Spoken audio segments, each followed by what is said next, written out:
All right, welcome to episode 2 of True or Not, where we are demystifying some of the topics around personal development and well-being, some of the popular things that people talk about. And today we're going to talk about the topic of happiness and what it is, what it's not, and what does actually bring us happiness and what are some myths around it. So to get us started, Ivan, we know that there's a popular belief out there that maybe making more money or having that car or having that house or having that partner in life will actually make us happy. Do these things actually make us happy, or is there something more to it? So you used the correct word, in fact, is beliefs. So we have the belief that this is having stuff is going to make us happy.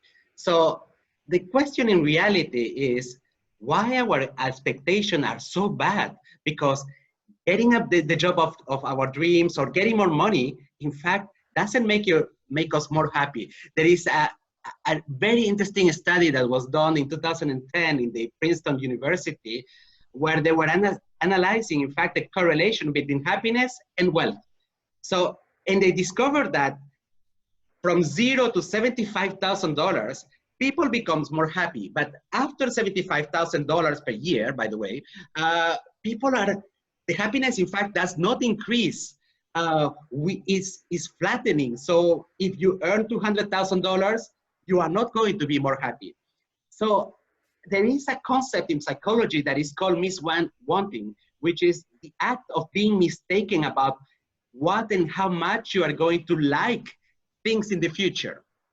The thing is that our brain, in fact, has a little bit of disturbances, a little bit of things that make us have a perspective that is not the correct. The first one is, in fact, that most of the time our strongest intuition about what makes us happy are totally wrong. It's almost like having a visual illusion.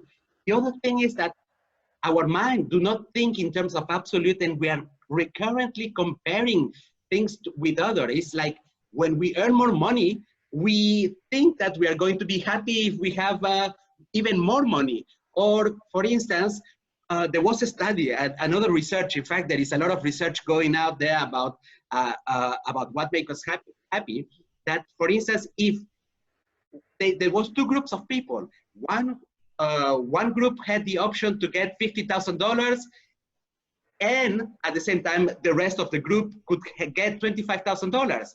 While the other option that they had is to earn even more, $100,000, and the rest of the team was getting $250,000. In fact, most of the people prefers the option of earning less with the condition that the others even get less money. So we are always comparing, and what is not helping is that there is social media, television, always making us believe that other people are happier, that they are traveling around the world, that they are even wealthier than us, and so on. And that influences, in fact, our perspective, our impressions about what is happiness.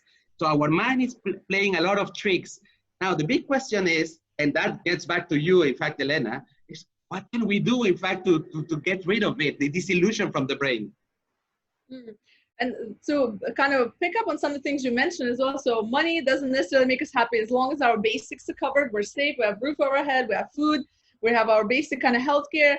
That beyond that doesn't necessarily make us happy. And on top of that, a couple of other things is our number one, starting with just resetting our mindset about social media, right? So not comparing ourselves, and that essentially comes to expectations. So the thing is, when we're experiencing a new activity or when we're preparing to do something, the expectation that we have for this thing or this activity or this event, the happiness that it will bring to us, if it's not giving us that, if it doesn't match our expectation, right? This is where we become disappointed and we're saying, no, this doesn't make us happy. When in fact, we need to focus on just experiencing that event, that occasion for what it is, without comparing it to how it was in the past or how you expect it to be in your mind.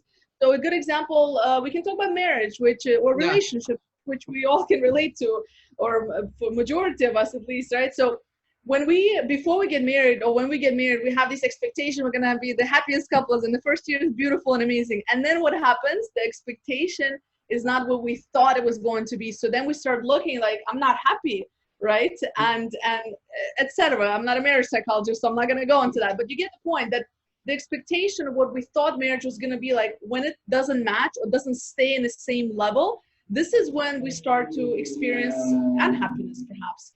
And so the idea is focus on what it is, for what it is. So focus on the present moment and experiencing this event for as unique as it is, not focusing on what you thought it was going to be like, or judging it and comparing it based on what you previously experienced. And then if that doesn't maybe work, which it should, but if it doesn't, there's also a negative visualization. So this is where, just think about, if you didn't have this experience or this thing, whatever it is, how would you feel? And I bet you that will make you think that actually this is not too bad and I'm actually quite happy.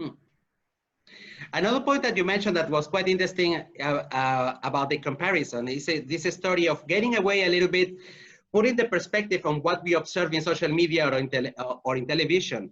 This feeling that we have that people are happier, more wealthier, in better shape than us, or have better adventure than us, that we are capable of recognizing that is not the truth, and that we are capable of reprocessing this information back in our brains in order to realize the truth.